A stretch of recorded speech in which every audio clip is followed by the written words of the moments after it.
अध्याय 22 गृहस्थ धर्म। यातायात के इस साधन संपन्न युग में साधुओं, तपस्वियों तथा त्यागियों के दर्शन सुलभ तथा बहुल हो जाने के कारण और साथ साथ उनके त्याग प्रधान उपदेश सुनते रहने के कारण जन साधारण में आज एक ऐसी भ्रांति उत्पन्न हो गई है कि गृह त्याग अथवा भोजन, वस्त्र आदि का अधिक अधिक त्याग किए बिना शांति पद की साधना की जानी संभव नहीं है।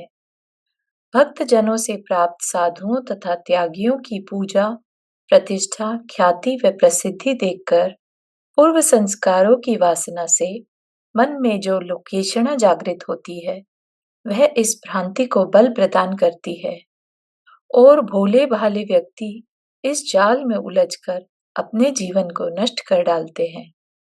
अमृत भी उनके लिए विष बन जाता है। अतः सत्य साधक को प्रथम पग में ही सावधान होकर चलना है। बाह्य के इस असत्य प्रसार को देखकर इसकी रौ में नहीं बह जाना है। बाहर में छोड़ने मात्र से किसी वस्तु का त्याग नहीं हो जाता। साधना बाहर से भीतर को न जाकर भीतर से बाहर को आती है। बाहर में साधु अथवा त्यागी जैसा वेश बना लेने से अथवा अनुचित त्याग आदि के द्वारा देह शोषण करने से शांति की सिद्धि नहीं होती।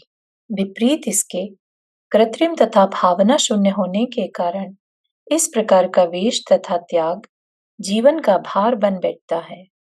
प्रशंसा सुनने की भावना उसे अपने प्रशंसकों का दास बना देती है और अपने निंदकों के प्रति उसका मन शंका, भय, द्वेष तथा घृणा से भर जाता है। प्रशम आदि पूर्वोक्त गुण किनारा कर जाते हैं। हृदय की सरसता नष्ट हो जाती है और उसके स्थान पर क्रोध व अभिमान आकर डेरा जमा लेते हैं। साधना का अर्थ है अभ्यास, और अभ्यास एकदम न होकर धीरे धीरे हुआ करता है। इस प्रसंग में 3 बातों का ध्यान रखना अत्यंत आवश्यक है: प्रकृति, शक्ति तथा स्थिति। सर्वप्रथम व्यक्ति को अपनी प्रकृति या स्वभाव में परिवर्तन लाना चाहिए और तत्पश्चात अपने बलाबल तथा परिस्थिति को देखते हुए यथोचित त्याग आदि करना चाहिए। न अपनी शक्ति को छिपाना चाहिए और न उससे अधिक करना चाहिए। जैसे वातावरण में रहता हो तथा जैसी परिस्थितियों में से उसका जीवन गुजर रहा हो, उसका भली भांति संतुलन करके चलना चाहिए। इन बातों का अतिक्रमण करने से वह ऊपर उठने की बजाय नीचे गिर जाता है। सद्भावना से शून्य होने के कारण तथा ख्याति आदि अन्य अन्य असत अभिप्रायों से उत्तेजित होने के कारण इस प्रकार का सकल प्रयास उसे सन्मार्ग से दूर किसी ऐसे अंधकूप में धकेल देता है जहां से निकलने के लिए उसे असंख्य काल प्रतीक्षा करनी पड़ेगी। अच्छाई के लिए किया गया घोर परिश्रम उसकी बुराई का हेतु बन जाता है। प्रथम पग में ही साधक को अपने हृदय राज्य में सद्भावना, संवेग, निर्वेद तथा वैराग्य जागृत करके उसे धीरे धीरे पुष्ट करने का अभ्यास करना चाहिए, जिसके हो जाने पर त्याग आदि किया नहीं जाता, प्रत्युत स्वतः हो जाता है, क्योंकि तब उसकी प्रकृति बदल जाती है, उसकी रुचि बदल जाती है। वे पदार्थ अब उसको अच्छे ही नहीं लगते, विपरीत इसके वे उसे कुछ भार सरीखे दिखने लगते हैं। साधक की सर्वप्रथम भूमिका गृहस्थ है और उसकी शक्ति अति अल्प है। इसमें रहते हुए ही उसे भावना वृद्धि का और इसके द्वारा शक्ति वृद्धि का अभ्यास प्रारंभ करना है।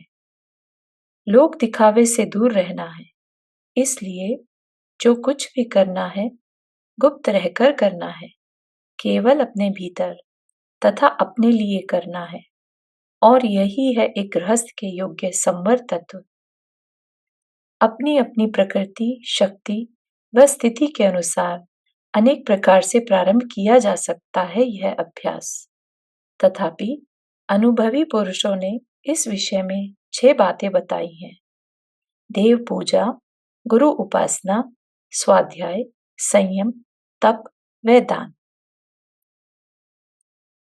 इन छहों में प्रथम तीन अर्थात देव पूजा, गुरु उपासना और स्वाध्याय मनोमंजन अथवा भावना वृद्धि के लिए है, और संयम आदि आगे की तीन क्रियाएं यथाशक्ति त्याग व तप का अभ्यास करने के लिए है।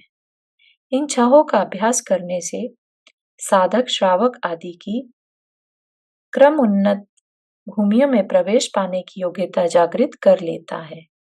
इसीलिए साधक का कर्तव्य है कि त्याग आदि करने की उतावला ना करें और न ही अपनी शक्ति को छिपाएं। निराश ना हो और संतोष व धैर्य पूर्वक इन छहों क्रियाओं का अभ्यास करता रहे।